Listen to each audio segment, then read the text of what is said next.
This way. No. It's not one of my skills. What you do?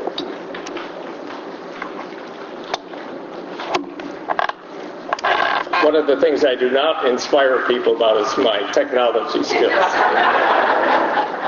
Thank you very much. Thank you. I said I would explain the bow tie so that people from around the rest of the country would know what most people in the East Coast do not wear. When we began planning for the gathering in the early fall of 2007, the stars seemed well aligned, and the signs of the times were very positive indeed.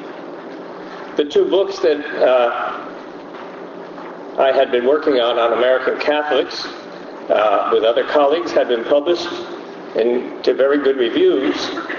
And then I was invited by the publisher of one of those books to do a pre-publication reading of Bob McClory's then new book, As It Was in the Beginning, The Coming Democratization of the Catholic Church.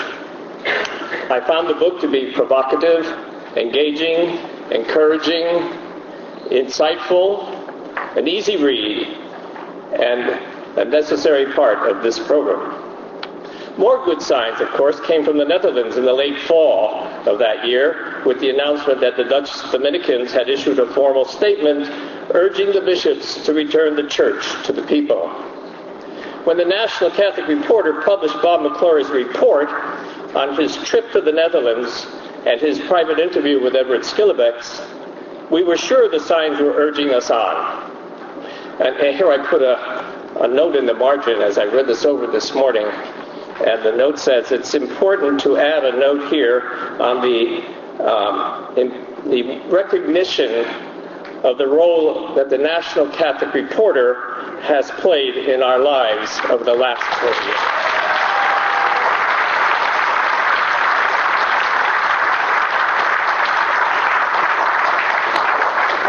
Even the signs from the economic front seemed positive in late 2007, with the economy booming along. Remember, houses selling, stocks booming. Definitely a good time to hold a third gathering to once again embrace, shape, and celebrate our faith and our way of being church.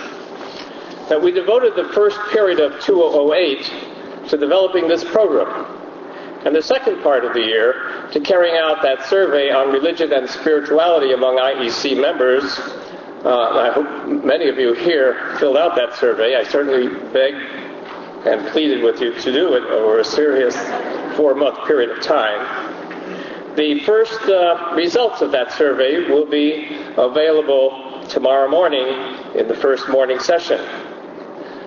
Alas, then the signs changed, and we spent the first couple of months of this year worrying that the collapsing economy would undo our efforts and would the Holy Spirit hear our prayers. Well, your presence here tonight is a testament to the quality of our panel members. So on behalf of the planning committee of the Third National Gathering of Intentional Eucharistic Communities, I want to express our deep appreciation to all of you, speakers, moderators, dialogue session leaders, and those young Catholics in their 20-somethings who will be providing their own perspective on the future of IECs and this church on Sunday morning. And you who have come from all parts of the country, representing more than 40 different communities, we appreciate your coming in the face of the difficult times we are in.